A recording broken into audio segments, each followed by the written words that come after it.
नमस्कार दोस्तों, स्वागत है आपका वारलॉक ऑफ द मेगास वर्ल्ड के एक और नए एपिसोड में। चैप्टर 491। पिछले चैप्टर में हमने जाना था तीनों मॉर्निंग स्टार एल्डर को दूसरी दुनिया में फंसने का बड़ा राज पता चला था। आज हम देखेंगे लेलिन का एक बहुत ही स्मार्ट प्लान और अजूरे माउंटेन किंग की खौफनाक तबाही। तो चलिए शुरू करते हैं। चैप्टर शुरू होता है इस बात की कंफर्मेशन से कि जो भी हुआ है वो एक बड़ी साजिश है ओरोब्रोस क्लैन के खिलाफ। सबसे पहले वर्ल्ड कोऑर्डिनेट्स रिवील किए गए ताकि तीनों मॉर्निंग स्टार मैगोस वहां अट्रैक्ट हों और उन्हें दुश्मन के हाथों में फंसा दिया जाए। इसके बाद मिलिट्री ने बॉर्डर को हैवीली कंट्रोल किया। पहले छोटी छोटी मुसीबतें खड़ी की और यहाँ पर सिचुएशन को ना टेस्ट करने के लिए जब कंफर्म हो गया कि तीनों मॉर्निंग स्टार में वॉरलॉक मौजूद नहीं है तो पूरी फैमिली क्लान्स को ख़त्म करना शुरू कर दिया गया। इस अनस्टेबल पीरियड में लेलिन जो सिर्फ एक रैंक 3 क्रिस्टल फेज मैगस था, एक छोटा और मामूली फिगर माना जाता था, कभी भी ख़त्म किया जा सकता था। लेलिन सोचता है, अगर मैं अटैक से बचना चाहता हूँ तो मुझे एक ज़्यादा प्रोमिनेंट फिगर बनना होगा, और अगर मैं टाइड के खिलाफ जाना चाहता हूँ तो और भी ज़रूरी है।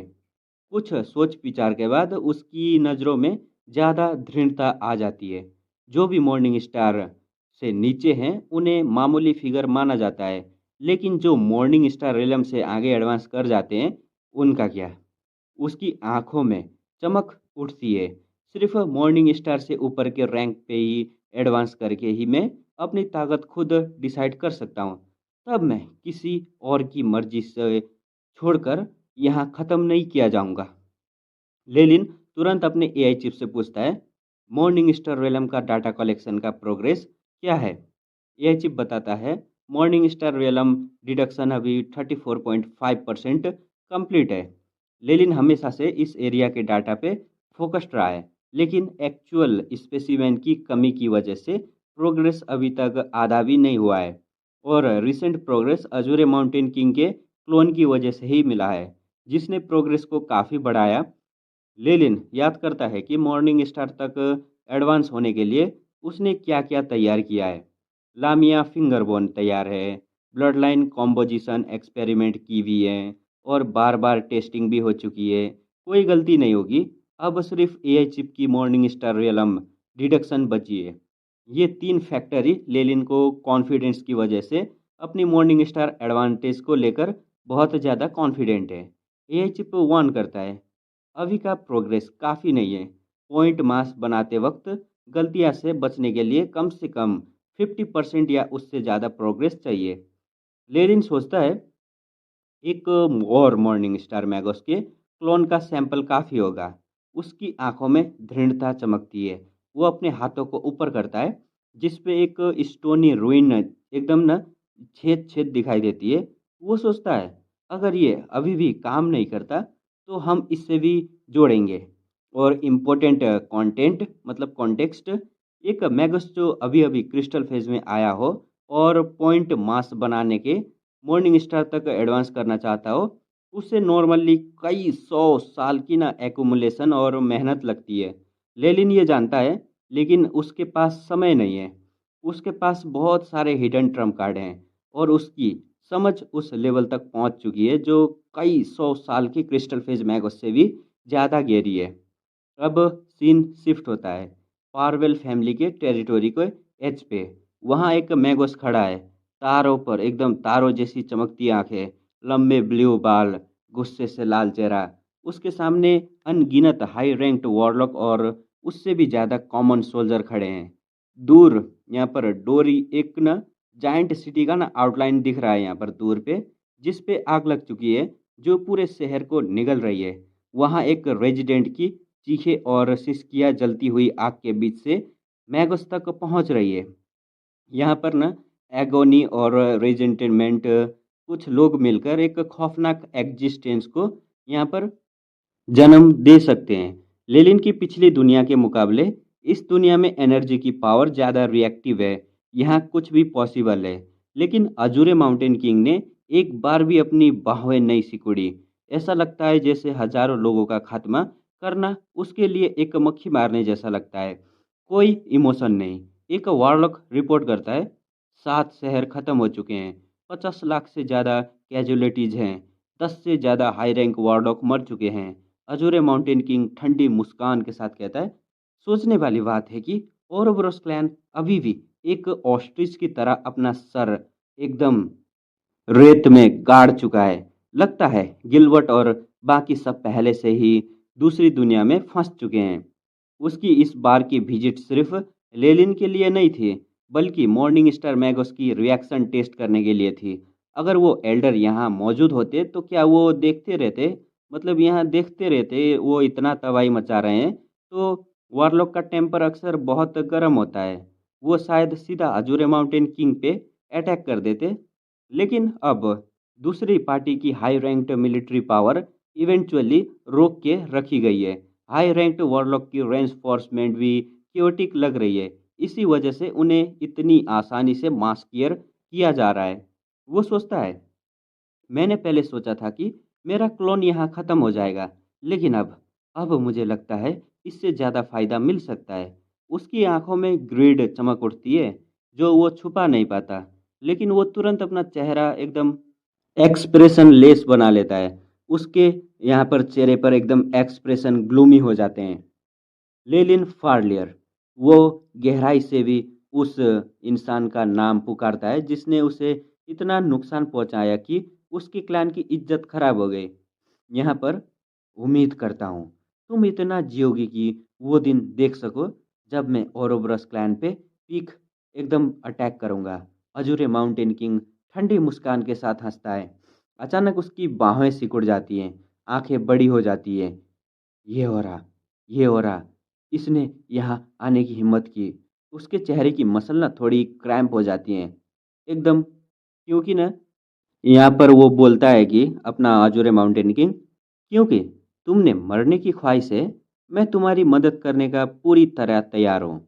वो तुरंत अपने आप को एक ब्लू रेज में बदलकर आसमान में गायब हो जाता है। आधे घंटे बाद ही कुछ डरे हुए लो रैंक्ड वारलॉक लाशों के सागर से निकलते हैं। उनके चेहरे एकदम दहशत से भरे हैं। वो उस तरफ एक नज़र तक नहीं डालता जहां अजूरे माउंटेन किंग गया था, और तुरंत उस जगह से भाग जाते हैं। आज जो हुआ वो उनकी जिंदगी भर का एक नाइटमेयर रहेगा। अब सीन वेस्ट सी कैनियन में शिफ्ट होता है, पार्वेल फैमिली के टेरिटोरी में। एक रैंक 3 डेंजर जोन। इसकी गहरी क्रीवेस, यहाँ से एक ऐसा हरिकेन निकलता है जो रास्ते में आने वाले हर चीज को मिटा देता है। रैंक 4 से नीचे कोई भी इस हरिकेन में बच नहीं सकता। लेलिन एक क्लिफ के एज पे खड़ा है, तेज हवाएं से उसके रोप लहरा रहे हैं। दूर से एक जोरदार एक्सप्लोजिव आवाज सुनाई देती है। पूरे एनर्जी वेव्स एक चेन रिएक्शन पैदा करती हैं। बहुत सारे एयर डिस्प्लेस हो जाते हैं, एक वैक्यूम बन जाता है, और थम, अजूरे माउंटेन किंग का शरीर जमीन पे उतरता है। उसकी बाहें सिकुड़ी हुई हैं। वो लेलिन को एक खतरनाक नज़रों से देखता है, जैसे उसे यहाँ पर न डर को न, अगर वो यहाँ पर न, मतलब ये कहना चाह रहे हैं कि ना, अगर ये एक पल भी ना आंख झपका ली तो ये चालाक मैगोस पहले जैसे ही भाग जाएगा।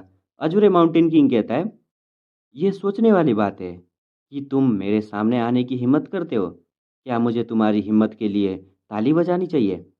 सोल फोर्स से स्कैन करके जब उसे यकीन हो जाता है कि कोई मॉर्निंग स्टार मैगोस एम्बुश नहीं है, वो अपना चेहरा एकदम यहाँ पर ना एकदम डेविल स्माइल करता है।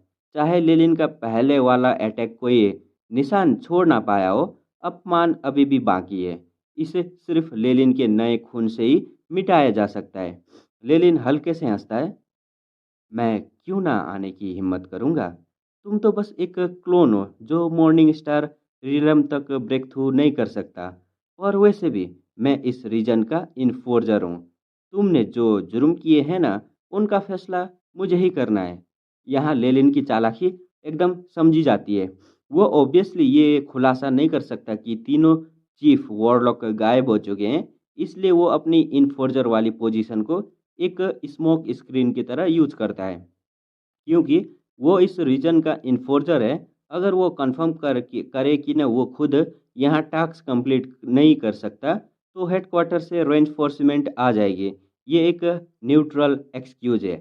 अजूरे माउंटेन किंग मूर्ख नहीं है, और लेलिन को इस बात का कोई गारंटी नहीं था कि वो उसे धोखा दे पाएगा या नहीं। लेकिन जब तक अजूरे माउंटेन किंग के मन में शक पैदा हो जाता है, ये सक्सेस एक सक्सेस ही माना जाएगा। और यहाँ पर अगर ये पॉसिबिलिटी एकदम बनी रहे कि ओरोबोरस क्लैन में अभी भी मॉर्निंग स्टार मैगोस मौजूद हैं, तो दुश्मन बहुत ज़्यादा यहाँ पर उदास हो जाएंगे। और एक मॉर्निंग स्टार मैगोस के किलिंग टैक्टिक्स इतने विनाशकारी होते हैं कि दोनों तरफ को नुकसान होगा। एक बार जब एक मॉर्निंग स्टार मैगोस पे प्रेशर आता है, तो वो पीछे रिट्रीट को न नज़रअंदाज करके अपने मॉर्निंग स्टार आर्केन आर्ट्स का बिना रोक टोक के यूज करता है। इसकी तबाही इतनी भयानक होती है कि रेडिएंट मून मैगस भी इसका हिसाब नहीं लगा सकते। मतलब चाहे वो सक्सेसफुली ओरोब्रस क्लैन पे अटैक कर दें, जो फ़ायदा उन्हें मिलेगा वो शायद मॉर्निंग स्टार आर्केन आर्ट से ही हुए नुकसान की भरपाई भी ना कर सके। मैगस मूर्ख नहीं है, और अगर बैटल से फ़ायदा ना मिले बल्कि नुकसान ही हो, तो वो इसमें उतरने का तैयार नहीं होते। यही थ्रेट है जिनकी वजह से मॉर्निंग स्टार पावर वाले लोग सेंट्रल कॉन्टिनेंट में शांति से रह पाते हैं। इसी वजह से बड़े कन्फ्लिक्ट कम ही होते हैं। लेलिन की समझ के मुताबिक एक मॉर्निंग स्टार मैगस उसकी पिछली दुनिया के न्यूक्लियर वेपन जैसा है। न्यूक्लियर वेपन वाले कॉन्टिन कंट्रीज म्यूचुअल डिस्ट्रक्शन का ऑप्शन चुनते हैं, इसलिए वो एक दूसरे को टॉलरेट करते हैं, जिससे पीस बनी रहती है। लेकिन अगर बाहर वालों को पता चल जाए कि ओरोब्रस क्लैन के सारे न्यूक्लियर वेपन गायब हैं, तो एक बड़ी तबाही आने वाली है। इसी वजह से अजूरे माउंटेन किंग के सामने लेलिन खुद को एक हाई रैंकिंग ऑफिशियल की तरह पेश करता है, जो अपनी इज्जत की बहुत फिक्र करता है। जब तक वो कंफर्म नहीं करता कि मसला हैंडल नहीं हो सकता, वो हेडक्वार्टर से रेइंफोर्समेंट नहीं मांगेगा। इसी से चाहे हल्की सी एक वजह ही मिलती है कि मॉर्निंग स्टार की तरफ से कोई रिस्पॉन्स क्यों ना आए, लेकिन लेलिन ने जो कर सकता था वो किया। अब उसे फर्क नहीं पड़ता अजूरे माउंटेन किंग कैसा रिएक्ट करता है। सच में अजूरे माउंटेन किंग थोड़ी देर के लिए कंफ्यूज होता है, लेकिन फिर उसके चेहरे पे एक मॉकिंग स्माइल आती है। क्या तुम्हें लगता है मैं तुम्हारी बकवास मान लूंगा? तुम्हारी मर्जी है, मानो या ना मानो। लेलिन कंधे उचकाते हुए कहता है, लेकिन आज तुम्हें यहाँ की खत्म होना पड़ेगा, मतलब यहीं खत्म होना पड़ेगा। और रंबल अचानक, जैसे उसकी बात को ना साबित करते हुए, वेस्ट सीज कैनियन की शांत वेव्स क्लिप से टकराने लगती हैं। ओरोब्रास क्लान के एक रॉयल होने के नाते लेलिन के पास बहुत सारी रीडिंग मटेरियल तक एक्सेस हैं। क्योंकि वेस्ट सीज कैनियन की जियोलॉजिकल कंडीशन कोई राज नहीं थी, ये इंफॉर्मेशन एआई चिप के डाटाबेस में पहले से ही था। लेलिन, जो अजूरे माउंटेन किंग के क्लोन को ख़त्म करना चाहता था, तुरंत वेस्ट सीज कैनियन के यूनिक इन्वायरमेंट और उस ऑब्लिटेरिंग हरिकेन के बारे में सोचता है। उसकी अपनी एबिलिटीज ओपोनेंट के बराबर नहीं है, इसलिए उसे एक्सटर्नल मदद चाहिए थी। एरिया की अच्छी तरह जांच करने के बाद और एआई चिप के वेस्ट सीज कैनियन के इरप्शन प्रोसेस को सिमुलेट करके एग्जैक्ट टाइमिंग निकालना बस समय की बात थी। इसके बाद बचा था सही टाइमिंग चुनना। अजूरे माउंटेन किंग को अट्रैक्ट करने के लिए लेलिन को यकीन था कि अजूरे माउंटेन किंग की लेलिन के प्रति नफरत इतनी गहरी है कि जैसे ही वो उसकी ऑरा महसूस करेगा, वो जरूर वहां आएगा। और सच में सब कुछ वैसा ही हुआ जैसा उसने सोचा था। और यहाँ पर एक रेगिंग हरिकेन के बड़े ब्लैक ड्रैगन की तरह चीखता है, अचानक आसमान की तरफ उठता है अपनी गुस्सा उगलते हुए। लेलिन, जो उन रेजिंग फ्लेम के सामने खड़ा है, बिल्कुल एक एंशियंट हीरो नाइट जैसा लगता है, जो एक जाइंट मिस्टिकल क्रिएचर पे सवार हो। अजूरे माउंटेन किंग ठंडी हंसी के साथ कहता है कि तो तुम इस हरिकेन पे भरोसा कर रहे हो? क्या तुम्हें लगता है तुम इस हरिकेन को कंट्रोल कर सकते हो? शायद ये पॉसिबल होता अगर मैं अपनी असली शरीर के साथ आता। फिर भी उसका चेहरा डर से भरा है, और वो अनजाने में कुछ कदम पीछे हट जाता है। लेलिन मुस्कुराते हुए कहता है, अगर ट्राई नहीं करोगे तो पता कैसे चलेगा? वो अचानक अपनी उंगली की रिंग को रबिंग करता है। एक अजीब एनर्जी वेव रोशनी की स्पीड से गुजरती है। मेलोन दूर।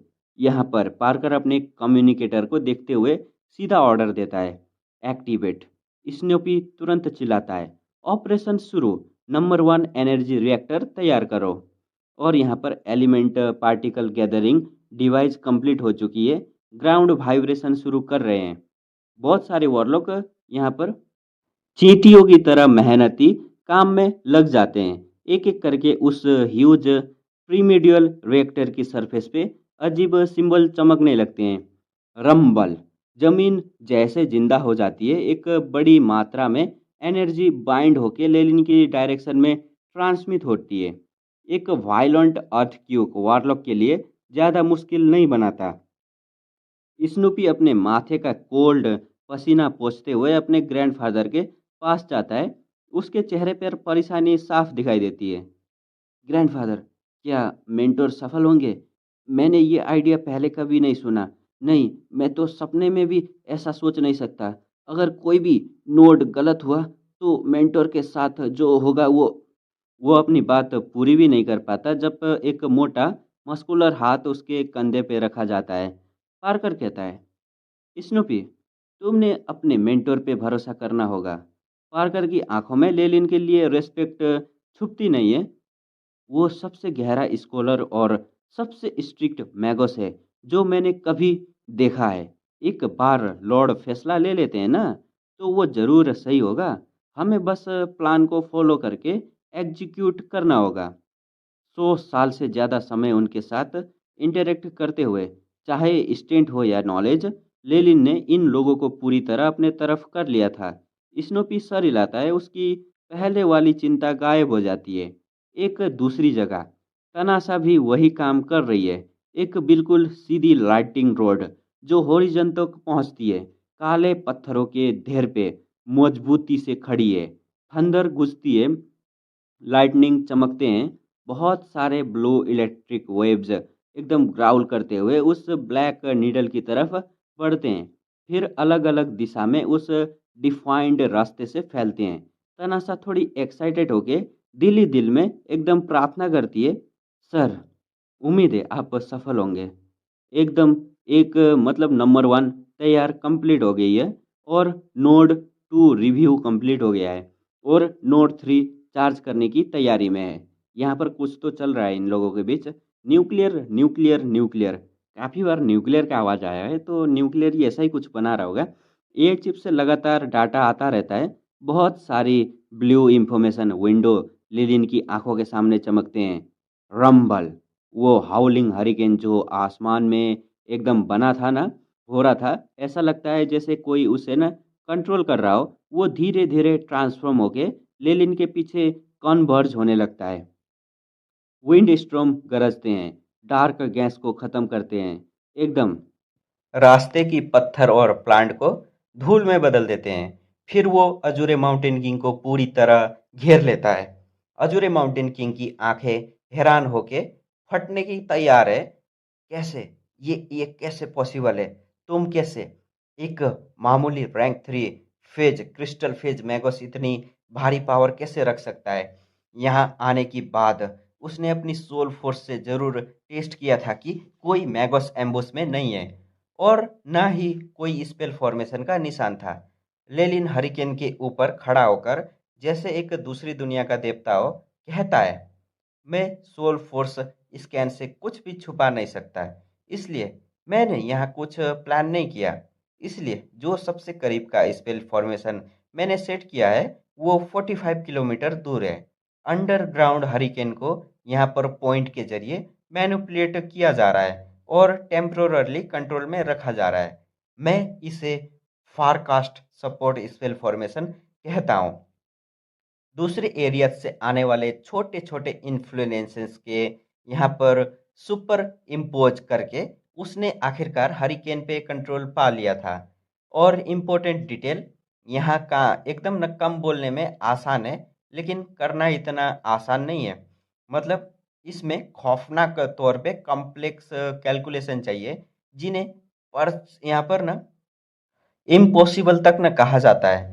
अगर डाटा में जरा सा भी गलती होती है तो हरिकेन पूरा कंट्रोल खो सकता था और लेलिन खुद पहला शिकार बनता बिना किसी रीमेन के। इतनी खौफनाक कैलकुलेशन देखकर खुद अजूरे माउंटेन किंग को उन्हें सिमुलेट करके भी ना चक्कर आ जाते हैं। लेलिन ने वो कर दिखाया जो खुद मॉर्निंग स्टार मैगस नहीं कर सकते। सब कुछ ना अपने एआई चिप की वजह से, जो उसकी पिछली दुनिया का एक साइंटिफिक चिप है जिसने कई एक्सट्रीम एक्सट्रीम से लेकर ट्रांसफॉर्मेशन और एडवांटेज की ना बाद इनक्रेडिबल एबिलिटीज हासिल की हैं। लेलिन जैसा एक्सप्रेशन बिल्कुल काम है उसका, ना कोई खुशी है ना कोई दुख है। और वो कहता है ये हरिकेन रैंक 4 से नीचे की हर चीज खत्म कर सकता है। आज तुम्हारी मौत निश्चित है।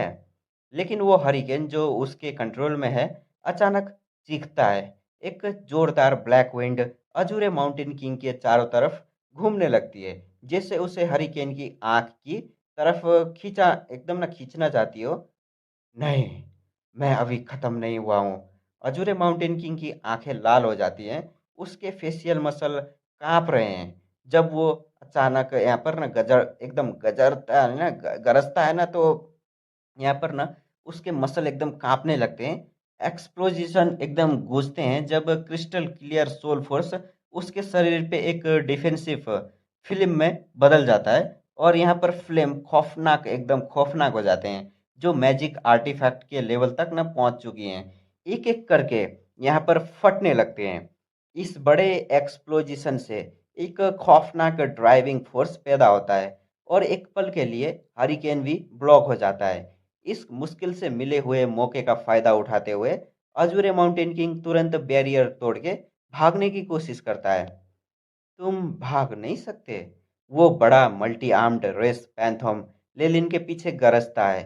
हरिकेन लेलिन के हाथों में एकदम जमा होते हैं जब वो अजूरे माउंटेन किंग के सामने खड़ा होकर अचानक एक पंच मारता है। बूम!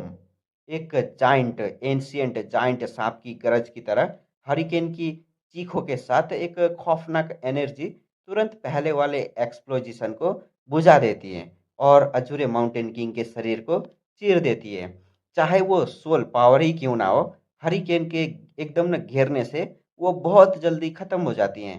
प्रोटेक्टिव फ्लेम तुरंत क्रैकल करते हुए टूट जाते हैं। क्रैक्स एक एक करके उभरने लगते हैं और लेलिन पे अटैक की वजह से अजूरे माउंटेन किंग को दोबारा हरिकेन की आंख में धकेल दिया जाता है। लेलिन को देखते हुए जो बाहर एक वॉर गॉड की तरह खड़ा है, अजूरे माउंटेन किंग के चेहरे पे एकदम डिसअपियर की झलक दिखाई देती है। रंबल के साथ ऐसा लगता है जैसे पूरी दुनिया फट गई हो, जैसे उसका अंत आ गया हो। बहुत सारे डार्क स्टॉर्म के बीच एक ब्लू लाइट अचानक फट पड़ती है। वो तुरंत इंटेंस एकदम होती जाती है, लगातार डार्क स्टॉर्म के कैंसिल करती हुए खौफनाक एनर्जी वेव्स खत्म हो जाते हैं। सिल्वर क्रैक्स स्पेस में अंत तक यहाँ पर नजर आने लगते हैं, एकदम अंत कल। और यहाँ पर डार्क स्टॉर्म चीखते हैं, लेकिन वक्त के साथ वो ब्लू रेडियंस के सामने कमजोर पड़ने लगते हैं। इसी वक्त ब्लू रेडियंस भी धीरे धीरे धुंधली होने लगती है। जमीन कांपते हैं और जैसे कोई मैग्नीट्यूड 9 का भयानक अर्थक्वेक आया हो। आखिरकार सब कुछ शांत हो जाता है। सिर्फ इतना है, आसपास का पूरा इलाका ना पहचान में नहीं आने के लायक खत्म हो चुका है। वेस्ट सी कैन्यन का एक हिस्सा पूरी तरह मिट चुका है, एक बड़े तबाह हुए रॉकी प्लेन में बदल चुका है। मास्टर, ये वो न दृश्य था जो तनाशा और पार्कर ने देखा जब वो भागते हुए वहां पहुंचे। उनके चेहरे एकदम घबराहट में जवाब ढूंढ रहे थे, जब तक उन्हें लेलिन के बड़े पत्थर पे गर्व से खड़ा हुआ नजर नहीं मिला। उनके चेहरे तुरंत खुशी से भर गए लेलिन को देखने के बाद। लेलिन एकदम सर हिलाता है और वो हाँ बोलता है, जिंदा हूँ बोलता है। अभी वो बहुत बुरी हालत में है। उसके शरीर पे कई ब्लू जख्म हैं जो एकदम बबल और कोरोट कर रहे हैं। उसके और उसके सीने पे एक साफ डेंट है। उसके हाथों में एक पहले से तैयार एक क्रिस्टलाइज्ड टेस्ट ट्यूब है, जिसमें एक जला हुआ मांस का टुकड़ा है। उसके चारों तरफ कुछ टेंटिकल कीड़े की तरह हिल रहे हैं। लेलिन अपना हाथ हिलाते हुए कहता है, मैं ठीक हूँ। तनासा और पार्कर की ग्रीटिंग को रोकते हुए, मैं तुम्हें 1 घंटा देता हूँ। इस एरिया को तुरंत स्कैन करो और ऐसे ही खून से भरे मांस को टुकड़े टुकड़े ढूंढो। 1 घंटे बाद जो भी रिजल्ट हो, हम तुरंत निकल जाएंगे। यहाँ पर दोनों जी सर बोल के निकल जाते हैं ढूंढने के लिए। अपने आदमियों को काम में बिजी देखकर लेलिन के चेहरे पे एक कड़वी मुस्कान आती है। अजूरे माउंटेन किंग की सच में एक मॉर्निंग स्टार मैगोस था, जिसकी दृढ़ इच्छा शक्ति बहुत ज्यादा थी। जब उसे एहसास हुआ कि भागने की कोई उम्मीद नहीं बची, उसने तुरंत किसी सीक्रेट स्पेल का यूज करके अपना क्लोन को सेल्फ डिस्ट्रक्ट कर दिया। एक रैंक 3 मैगोस के क्लोन का सेल्फ डिस्ट्रक्शन बड़ा नुकसान पहुंचाता है। सिर्फ लेलिन का स्पेल फॉर्मेशन ही पूरी तरह डिफिएटेड नहीं हुआ, वो खुद भी बहुत गंभीर रूप से जख्मी हुआ। इसी दोनों तरफ के नुकसान की वजह से ना यहाँ पर बहुत ज़्यादा तबाही हुई थी। लेकिन लेलिन सोचता है, जब तक ये चीज़ें मिल जाएं, ये सब वर्थ इट होगा। वो मांस के टुकड़ों को संभाल के रख लेता है। उसके दिल को राहत मिलती है।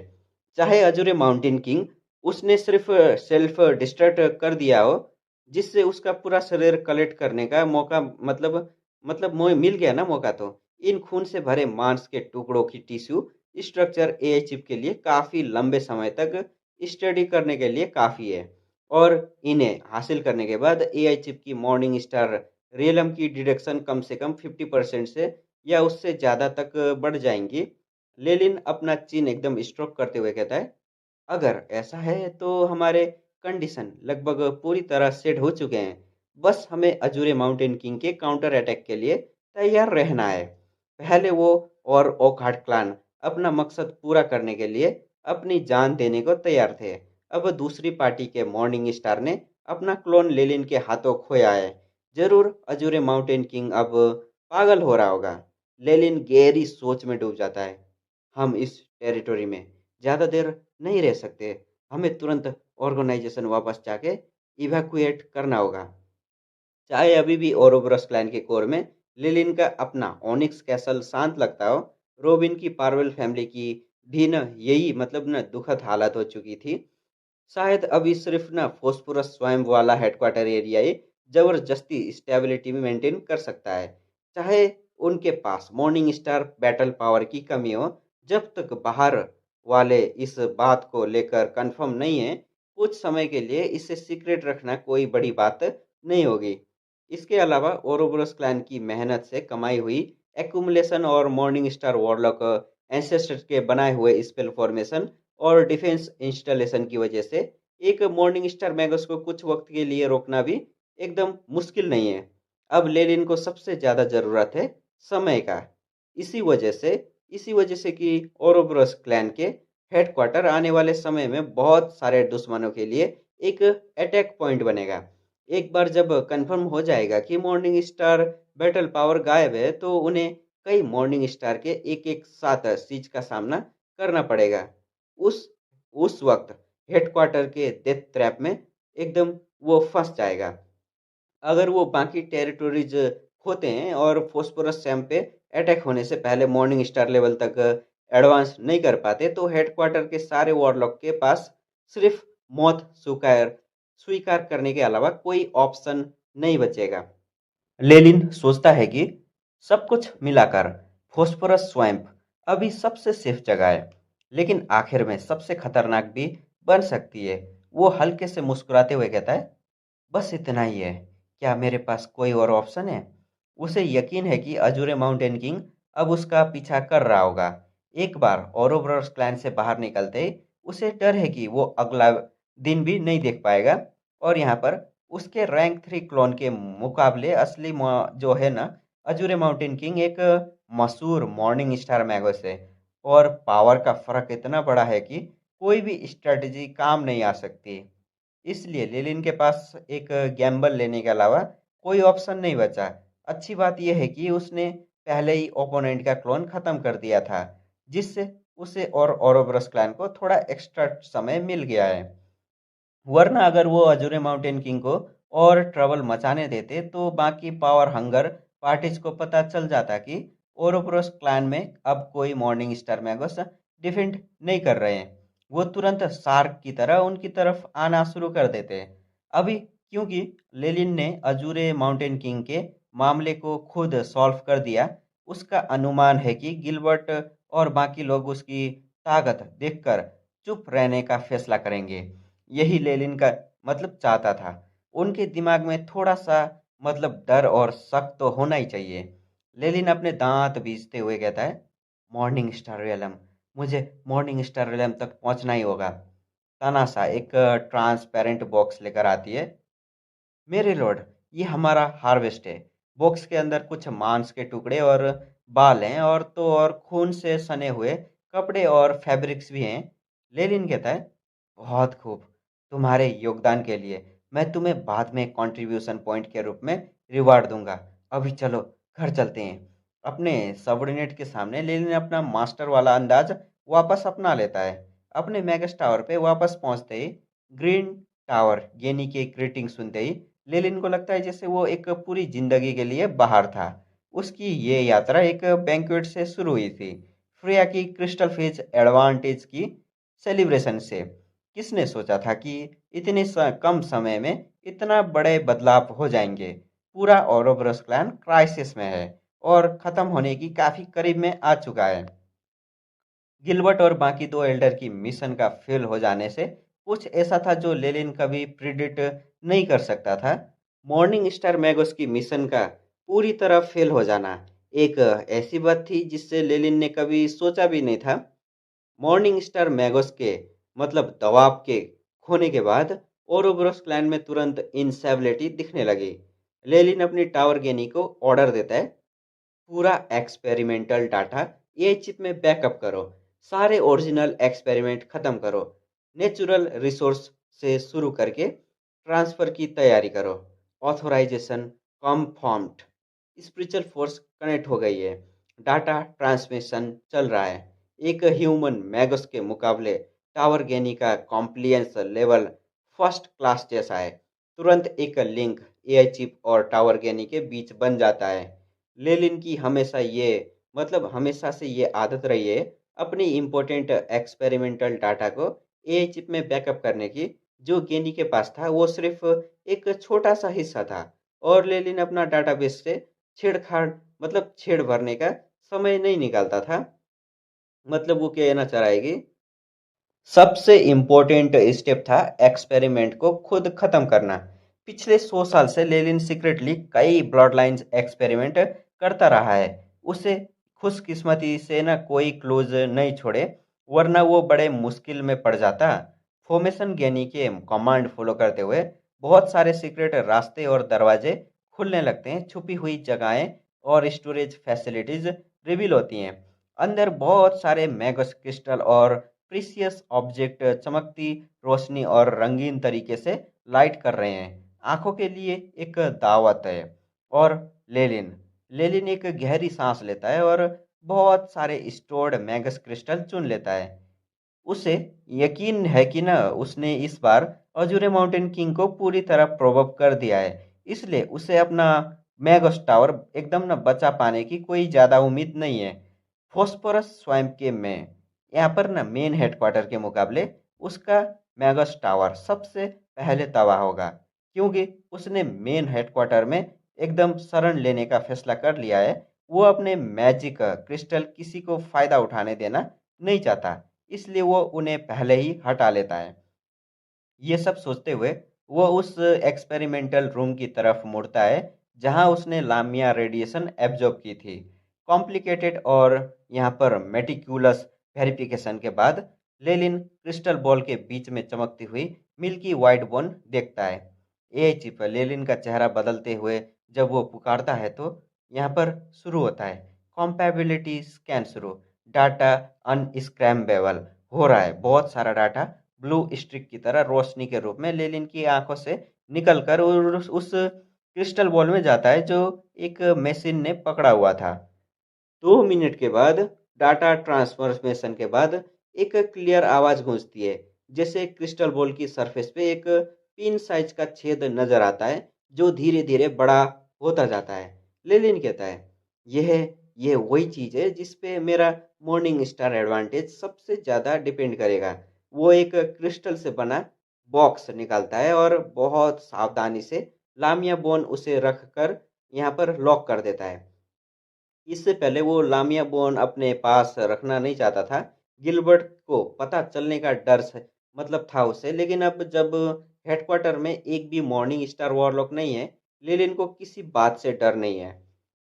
और यहाँ पर मेंटोर, क्या हम सच में अब निकल रहे हैं? निकलने से पहले स्नूपी दूर से अपनी ब्लैक टावर और ऑनिक्स कैसल को देखता है।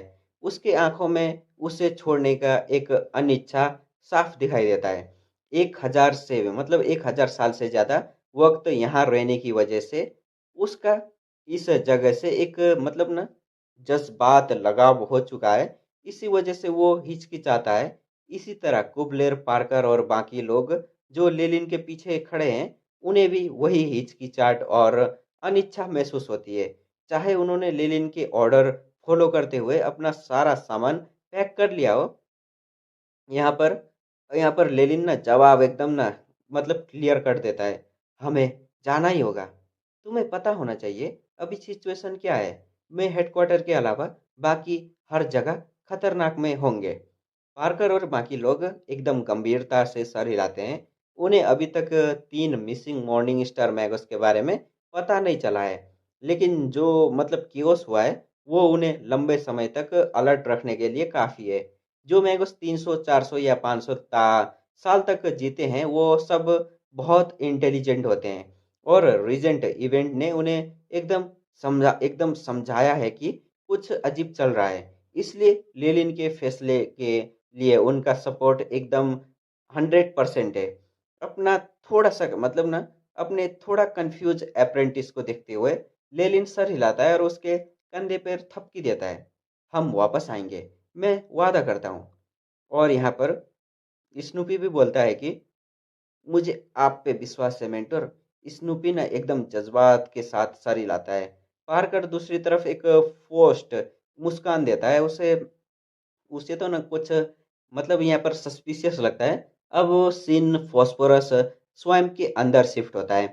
बहुत सारे ना सल्फर भरे बबल्स यहाँ पर उड़ रहे हैं। हवा में ग्रीन फ्लेम्स बॉल में बदल जाते हैं।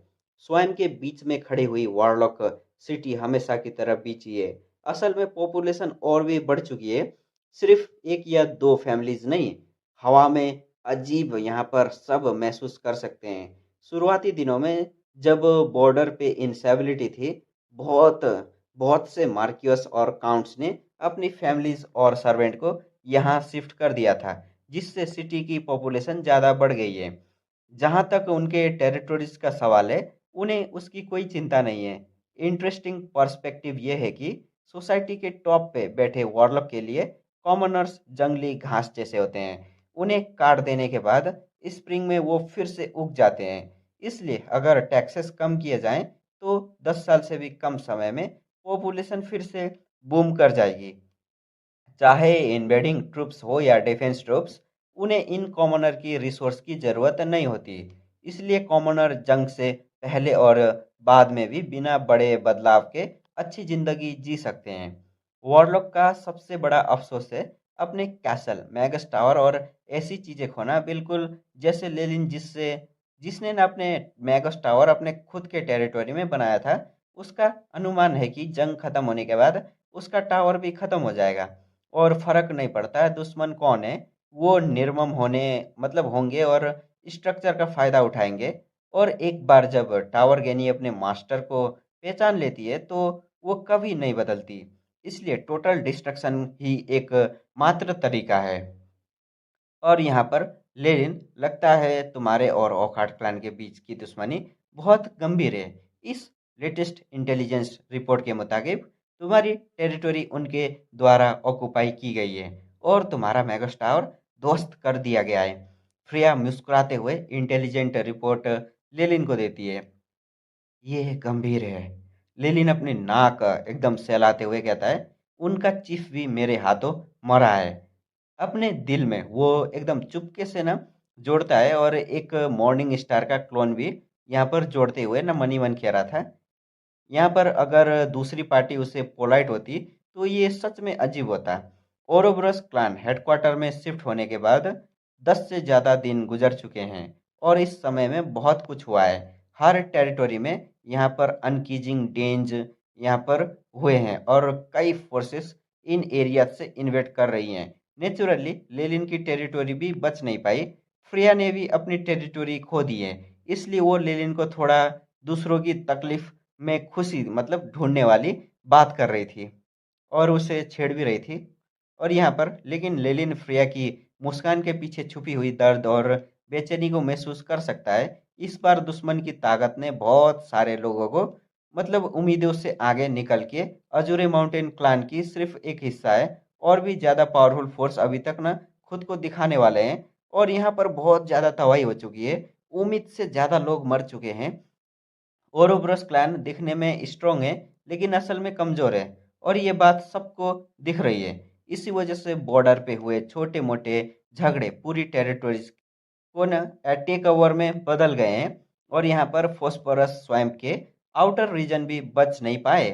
समय समय पे बहुत सारी पावरफुल फैमिलीज के न भेजे हुए स्काउट ढूंढने जाते हैं। ओरोब्रोस क्लैन के वॉरलॉक सिर्फ हेडक्वार्टर के डिफेंसिव स्पेल पे भरोसा करके एक बहुत नैरो डिफेंसिव पैरामीटर बनाकर उसे दृढ़ता से गार्ड कर रहे हैं।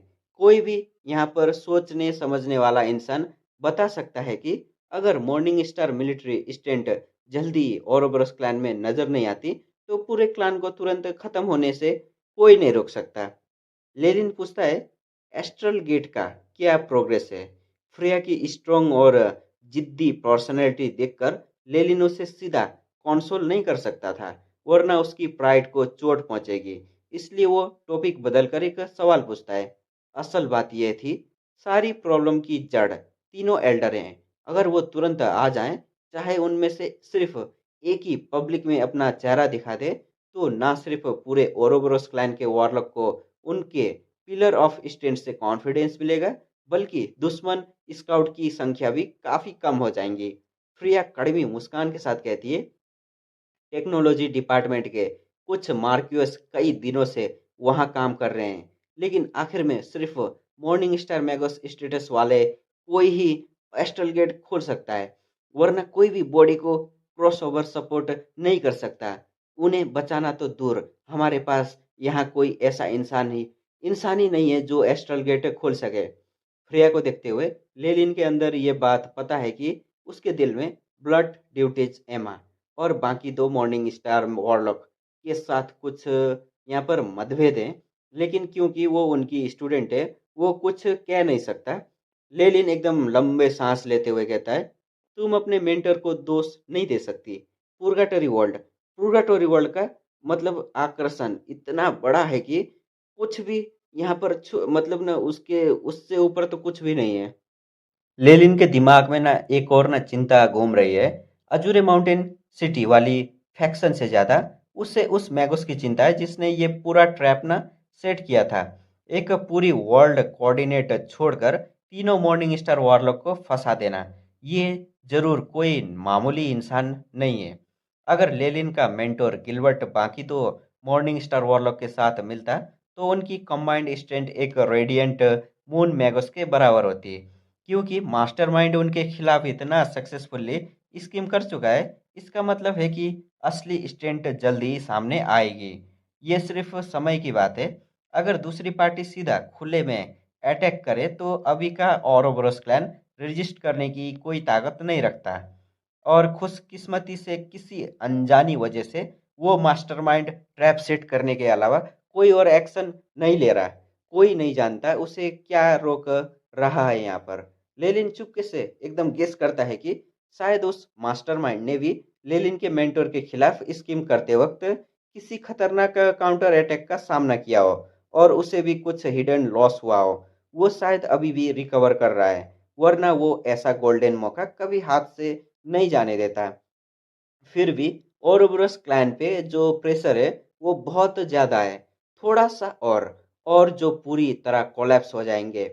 लेलिन से अलग होने के बाद फ्रेया थोड़ी देर वॉक करके एक छोटे से गार्डन में पहुंचती है। जो सफेद एकदम रोजेस से भरा हुआ है। एक विकृत ह्यूमन शैडो गार्डन के पास प्रकट होती है।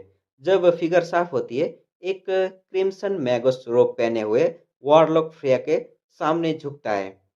नमस्कार चीफ, फ्रेया सर हिलाते हुए कहती है। ओरोब्रस क्लैन जिस क्राइसिस का सामना कर रहा है, उसमें कई मार्क्वेस की कंबाइंड मदद चाहिए होगी, लेकिन लेलिन की वेसल टीम बहुत ज़्यादा कमज़ोर है और उन्होंने पिछली सप्रेशन में भी भारी नुकसान उठाया है। मैं ब्लड सर्पेंट वॉरलॉक ऑर्गेनाइजेशन को उनके कुछ मिशन लेने का ना प्लान बना रही हूँ। काफी देर की चुप्पी के बाद जूलियन एकदम होर्स आवाज में बोलता है, ये ये रूल्स के मुताबिक नहीं है, और वैसे भी एल्डर्स, ये एक ऑर्डर है। फ्रेया की आवाज ठंडी हो जाती है। उसके शरीर से एक ऐसी ऑरा निकलती है जो क्रिस्टल फेज मैगस की मतलब खासियत है। जूलियन तुरंत मान जाती है, लेकिन एक चुप्पी हुई सांस छोड़ती है वो। एकदम से जूलियन को भी ना साफ दिखता है कि उसकी चीफ के लेलिन के लिए फीलिंग है, लेकिन दूसरी तरफ से एकदम क्लियर रिजेक्ट के साइन है। ये समझ में आता है, अगर फ्रेया ने सिर्फ एक या दो बार मदद की होती, लेकिन वो पहले ही कई बार ऐसा कर चुकी है। ये बात कहीं मतलब ना अथॉरिटी रखने वाले एल्डर को एकदम एकदम नाराज कर चुकी है। ये बात मिरिंडा से बिल्कुल उल्टी है, जो बहुत पहले अपनी परस्यूट छोड़ चुकी थी। फ्रेया जैसी एंशियंट वॉरलॉक फैमिली में खुद चीफ भी मेजोरिटी ओपिनियन के खिलाफ नहीं जा सकते, और उसे पूरी फैमिली की ओपिनियन को ध्यान रखना होता है। फ्रिया का एक्शन ने पहले ही फैमिली में कुछ डिसकॉन्टेंट पैदा कर दिया है, लेकिन उसकी क्रिस्टल फेज प्रमोशन की वजह से ये सप्रेस हुआ था। फिर भी जूलियन को लगता है कि अगर फ्रेया ऐसा ही करती रही, तो ये जमा हुआ असंतोष एक दिन फट जाएगा। जूलियन सर हिलाते हुए एक फोर्स्ड स्माइल देता है, फिर फ्रेया को एकदम झुकता है और फूलों के सागर में गायब हो जाता है। अब सीन शिफ्ट होता है एक सफ़ेद कैनियन की गहराइयों में, जहां वॉरलॉक की एक टीम तेज पहाड़ों से गुजर रही है। ये वॉरलॉक क्रिम्सन मैगस रोप्स में पहने हुए हैं। उनके कलर पे जाइंट किमियन सर्पेंट मोटिफ है। एक प्लाटिनम बालों वाला हाई रैंकिंग वॉरलॉक आगे आगे चल रहा है। अचानक एक टेढ़ी शैडो क्लिफ से एक एरो की तरह निकलकर सीधा उस वॉरलॉक के हाथों में आ जाता है। कीमियोन स्केलो बहुत सारे ना वॉरलॉक के शरीर पे ना डिफेंस के लिए प्रकट होते हैं, और यहाँ पर सावधान रहो। वो अपनी अपनी पोजीशन लेकर खड़े हो जाते हैं, एक दृढ़ निश्चय वाले ऑरा छोड़ते हुए। ये जरूर रिच एक्सपीरियंस वाले इलाइट फाइटर हैं, जो लंबे समय से लड़ रहे हैं। और यहाँ पर सीन शिफ्ट होता है। ये हमारी फैमिली का शैडो स्नेक मैसेंजर है, अलार्म कैंसिल करो। प्लैटिनम हेयर वॉरलॉक एकदम बाहों सिकड़ते हुए बाकी सबको एकदम चिल्ला कर बताता है। पूरी टीम वापस शांत हो जाती है, धीरे धीरे आगे बढ़ने लगते हैं। टीम लीडर एकदम मैसेज पढ़कर ग्लूमी हो जाता है।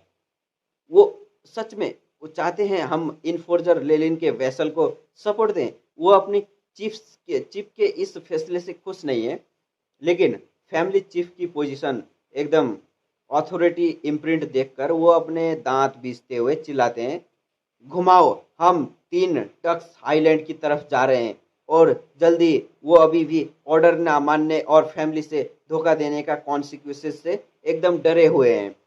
यहाँ पर ना, चाहे उन्हें समझ आया हो कि ना आया हो, उनके लीडर ने अचानक ये ऑर्डर क्यों दिया, उनकी कॉम्प्लेंट नेचर की वजह से टीम कुछ ही मिनट में ना पूरी तरह घूमकर दूसरी डायरेक्शन में बढ़ने लगती है। यहाँ पर अब ब्लड सर्पेंट वॉरलॉक ऑर्गेनाइजेशन मिल गया। अचानक एक छोटे बच्चे की आवाज़ गूंजती है, जिससे टीम लीडर का चेहरा बदल जाता है। कौन है वहाँ, कौन है? उसके मैगोस तुरंत ना फॉर्मेशन तोड़ के बहुत से मैजिकल आइटम अटैक के लिए फेंक देते हैं। बैंग, किनारे की रॉक्स वॉल फट जाती हैं, और अंदर से एक जाइंट फ्लावरिंग प्लांट निकलता है। ये फूल 5 से 6 मीटर लंबा है। उसके सेपाल्स पे एकदम तेज रोशनी है। वो अचानक अपने पेटल्स खोलता है और एक एंशियंट बीस्ट जैसा मुंह खोलकर एक वॉरलॉक को जो टाइम पे डोज नहीं कर पाया निगल लेता है। वो जो मतलब निगला हुआ वॉरलॉक था, वो चिकता ही रह जाता है। स्नेक स्केल की इनेट डिफेंस फ्लावर के स्टामिना को कोरोसिव जूस के सामने बेकार साबित होती है। ट्रांसुलेंट पेटल के थ्रू बाकी वॉरलॉक को देखते हैं कि उनके साथ साथी की स्केल गलने लगती है, फिर भी उसकी स्किन और मसल्स टिश्यू रिवील होते हैं। बैंग! और वो अपने साथी को बचा भी नहीं पाते और रॉक्स वॉल से और भी कार्निवोरस फ्लावर निकलने लगते हैं उन पे अटैक करते हुए। ये एक मिलिट्री ट्रूप है कार्बिनोरस प्लांट का। प्लांट हेयर्ड टीम लीडर का चेहरा बदल जाता है। इससे पहले कि वो कुछ कह पाता, एक 10 मीटर से भी लंबी कार्निवोरस फ्लावर जमीन से निकलकर सीधा उसके सामने आ जाती है। इस कार्निवोरस फ्लावर के स्टोलन पे एक छोटे लड़के का चेहरा है। वो पहले वाली आवाज उसकी थी। टीम लीडर एकदम दांत बीसते हुए innate spell toxic bile cast करता है। वेनोमस गैस तुरंत हवा में फैलती है। ये बेकार है। हमें पहले से ही कई म्यूटेशन से थ्रू एक स्पेशल इम्प्रूवमेंट की है, इम्प्रूवमेंट की है सेल्फ कंट्रोल की एबिलिटी को जगाने के लिए, खास तौर पे तुम्हारे पॉइजन और स्किल्स के खिलाफ लड़ने के। जो लड़के के चेहरे पे ना एक मुस्कान फैलती है, उसने ये सब पहले ही यहाँ पर ना प्रिपेयर करके आया है। उसे इन सब से फर्क ही नहीं पड़ता। ह्यूज कार्निवोरस फ्लावर गुस्से से खुलती हैं और बहुत सारे छोटे प्लॉन्स ग्रेन्स जमीन पे बिखर जाते हैं। जाइंट कीमियन सर्पेंट वॉरलॉक का चेहरा तेजी से बदलता है। उसे साफ महसूस होता है कि हवा में ना वाला वेनम कार्निवरस फ्लावर के पोलेन से न्यूट्रलाइज हो चुका है। और तो और जैसे ही एक पोलेन ग्रेन उसके शरीर पे गिरता है, उसकी स्केल तुरंत नरम पड़ने लगती है। हाँ, मरो, चलो मरो। आज के बाद ओरोब्रोस क्लान और जाइंट कीमियन सर्पेंट वारलॉक का इतिहास बन जाएंगे, लड़का खुशी से चिल्लाता है। जबकि और भी कार्बिन और जो कार्बिवोरस फ्लावर जमीन और दीवारों से निकलते हैं, पूरे snake bloodline warlock organization को निगल लेते हैं। स्पेल की रंगीन रोशनी फटती है और आखिरकार सब कुछ फिर से शांत हो जाता है। पूरी टीम खत्म हो चुकी है। दूसरी तरफ एक छोटे और समृद्ध टाउन में आसमान में अचानक बहुत से डेंस सियल की शैडो प्रकट होती है। बहुत सारे ह्यूज शिप्स हवा में डार्क क्लाउड एकदम न तरह तैरते हुए दिखाई जाते हैं। सारा सनलाइट रुकते हुए जमीन पे बड़ी शैडो एकदम ढलते हुए पूरे टाउन को अंधेरे में डुबा देती है। क्या हो रहा है? क्या हो रहा है? वहां की सुरक्षा का जिम्मेदार किमियन वॉरलॉक बाहर आता है और उसका जबड़ा अचानक खुल जाता है। बूम के साथ फ्लीट के आगे लगी जाइजेंटिक कैनन गरजने लगती है। खौफनाक एनर्जी वेव्स तुरंत पूरे टाउन में तबाही मचाते हैं। उस पल पूरा शहर दहशत भरे चीखों से भर जाता है। खून और आग जमीन को एकदम ढक लेती है। वो एकदम शहर को हमेशा ओरोब्रस क्लैन की सुरक्षा में रहा है, अचानक एक आफत में डूब जाता है। जो लोग टाइम पे भाग नहीं पाते, वो एकदम गन फायर के नीचे राख बन जाते हैं, चाहे वो एवरेज इंसान हो या लो रैंकिंग वॉरलॉक। एकदम बॉम्ब बारी यहाँ पर एक राउंड के बाद दूसरा राउंड फ्लीट के पास बहुत सारे स्लेट प्रकट होते हैं और एक और बाकी जो बच्चे हाई रैंकिंग वॉरलॉक को खत्म करने के लिए यहाँ पर ना तुरंत उतर जाते हैं। कोई भी ओरोब्रस क्लैन का वॉरलॉक नहीं बचेगा। ये लोग पागलों की तरह एक क्रिपल्ड मेल मैगस को, जो अपने आप को एक लकड़ी के पैर से संभाल रहा है, ऑर्डर देता है। उसकी आंखों में नफरत खोलती है जिससे वो छुपा नहीं पाता। उसका चेहरा बहुत सारे स्कार से भरा हुआ और बैडली डिसफिगर्ड है और वो बोलता है, ये कम वक्त ब्लड लाइन वाले कुत्ते तो जिंदा रहने के भी लायक नहीं है। उसके ऑर्डर के बाद बैटलफील्ड में रेजिस्टेंस और भी ज़्यादा तेज होती है। लेकिन लोग सिर्फ मौत के सामने यहाँ पर स्ट्रगल नहीं कर सकते थे। रेजिस्टेंस खत्म करने के बाद अब लूटने और अपना गुस्सा निकालने का वक्त आता है। लेकिन ऐसे सिचुएशन में भी उस कमांडर का चेहरा ठंडा और उदासीन इंडिफरेंट ही रहता है, जैसे उसने कुछ नहीं देखा हो और उसे कुछ पता ही ना हो। ऐसे सिनेरियोज ओरोब्रस क्लैन के पूरे टेरिटोरी में चलते रहते हैं और अब वो धीरे धीरे फॉस्फोरस स्वयं के करीब आने लगे हैं। हेडक्वार्टर के माहौल इस बड़ी जंग की वजह से उदास है। वॉरलॉक सिटी के हेडक्वार्टर के एक रूम में एक हल्की सी वार्ड रोशनी झिलमिलाती है। बहुत सारे मैगोस एक सर्कुलर ब्लैक मेडिवल टेबल के आसपास जमा है। ये सब जाइंट किमियोन सर्पेंट वॉरलॉक हैं और हर एक की ऑरा बहुत खौफनाक है। क्रिस्टल फेज एक थ्रेशोल्ड से भी ज्यादा। लेलिन भी उनमें शामिल है। अपने साथियों को एकदम देखते हुए कुल 10 से ज्यादा लोग हैं। ये लोग पूरे ओरोबरस क्लैन के ऊपर, ये मतलब ऊपर के लोग हैं और तीनों मॉर्निंग स्टार वॉरलॉक के अलावा सबसे हाई रैंकिंग के लोग हैं। उनके फैसले पूरे ओरोबरस क्लैन को रिप्रेजेंट करेंगे। लूसियन और फ्रेया भी उनमें शामिल हैं। लेलिन को देखकर वो सर हिलाते हैं, लेकिन उनके चेहरे पे चिंता साफ दिखाई देती है। एक लाल बाल वाला वॉरलॉक अपनी हाथ टेबल पे रखकर यहाँ पर ना एकदम खड़ा होता है और जोर से गरजता है। वो बोलता है कि सिर्फ कल, सिर्फ कल, सिर्फ 13 घंटे में हमने इतना नुकसान उठाया है कि जो हमारे अब तक के सारे नुकसान से भी ज्यादा है। Blood serpent warlock organisation, black iron warlock organisation और कैटिलास्टर मतलब कैटिगेटर सब जमीन पे मिला दिए गए हैं। यहाँ तक कि ग्रीन फ्लेम सिटी जो हमारे फॉस्फोरस स्वयं की रक्षा करते हैं, वो भी दुश्मन के खतरों से घिर चुके हैं। वो टेबल पे जोर से मारता है जिससे टेबल टॉप जोरदार तरीके से हिलता है। लेलिन उस वाइब्रेशन से उसका गुस्सा महसूस कर सकता था। बहुत जल्द हम उन्हें शहर के आसपास देखेंगे। यहाँ तक कि आर्म ऑफ वेंजेंस जैसे छोटे लोग भी हमें हंट करना शुरू कर देंगे। कम वक्त, ये वो लोग थे जिन्हें मैं अकेला ही खत्म कर सकता था पहले। इसके साथ टेबल के चारों तरफ ओपिनियन उभरने लगते हैं। गुस्सा हवा में फैल जाता है। लेलिन वहां ना चुपचाप बैठा हुआ सब कुछ देख रहा है। उसे पता है कि छोटी छोटी ऑर्गेनाइजेशन जैसे आर्म ऑफ वेंजन इन्हें मतलब ना इन्हें बड़े हिडन फोर्सेस सिर्फ स्नैपगोड की तरह यूज कर रहे हैं। मतलब अगर ये छोटी ऑर्गेनाइजेशन कामयाब भी हो जाए तो उनका फायदा बड़े फोर्स उठाएंगे, और अगर फेल हो जाए तो उन्हें बल्ली का बकरा बना दिया जाएगा।